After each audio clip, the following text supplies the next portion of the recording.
I dag, der er det mandag den 19. september, og det er første dag i vores projektuge. Ja. I dag der mødte jeg med Liv klokken lidt over 8, hvor vi bare ville starte med at lave projektopgaven. Altså, vi havde faktisk allerede forberedt os rimelig meget og været sammen nogle gange, hvor vi havde besvaret nogle spørgsmål, og i weekenden der snakkede vi over Skype om nogle spørgsmål. Men det startede sådan set rimelig dårligt, fordi allerede da Anna hun ringede på døren, så jeg ringet til min far, fordi jeg havde glemt, at Anna hun skulle have noget internetforbindelse. Og det havde jeg så ikke lige fået koden til, og sådan, så vi har ikke kunne få Anna på internet.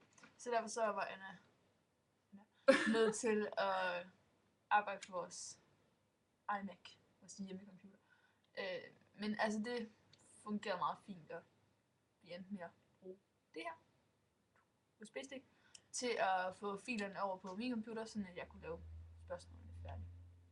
Ja, det var fint. Og i dag har jeg været i gang med at arbejde lidt på den hjemmeside, vi vil lave. Jeg ved ikke, om du har læst det inde på vores logbog, men vi vil lave en hjemmeside, hvor man ligesom kunne finde ud af, hvis man havde svært ved at komme videre med sin uddannelse, så man kunne finde ud af, hvad man så kunne gøre.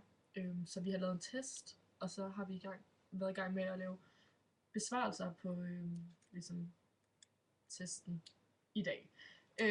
Og altså, det gik fint, men det er nogle gange lidt svært, og det tekniske, det driller os lidt, fordi at den er ret kompliceret hjemmesiden.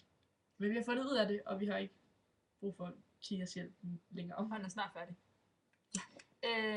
Og jeg har jo så som sagt været i gang med spørgsmål i dag. Jeg har fået Annas spørgsmål også ind på mit Word-dokument, sådan at vi kan få kortet lidt ned på spørgsmålene, fordi at når vi kun har 25 minutter, så er det ikke sådan overdrevet meget, man kan nå, og det er også vigtigt, at vi kun får det vigtigste med, fordi ellers så bliver det utrolig kedeligt at høre på. Så jeg har bare været i gang med at ordne og gøre tingene lidt mere interessant og sådan få samling på det hele. Så det er sådan set i det store hele det, jeg har lavet i dag. Og som sagt, så har vi også lavet en hel masse i forvejen. Og der har jeg blandt andet været i gang med at lave testspørgsmålene til den test, som vi jo snart er færdige med. Ja. Men jeg synes i hvert fald, det går rimelig godt, og vi er ret langt, for vi har besvaret alle spørgsmålene i problemformuleringen. Men vi har lavet en lille seddel med alle de ting, vi skal have nået. Og vi har også snakket lidt om, sådan, hvordan vi kunne tænke os at fremlægge i dag, og sådan, hvad vi skal have med, og sådan noget. Og hvordan studiet skal se ud. Og, ja. Og så er det fordi, ligesom til det show, vi laver, der skal vi ligesom have 2 gæster ind, som er en af os, der spiller den gæst.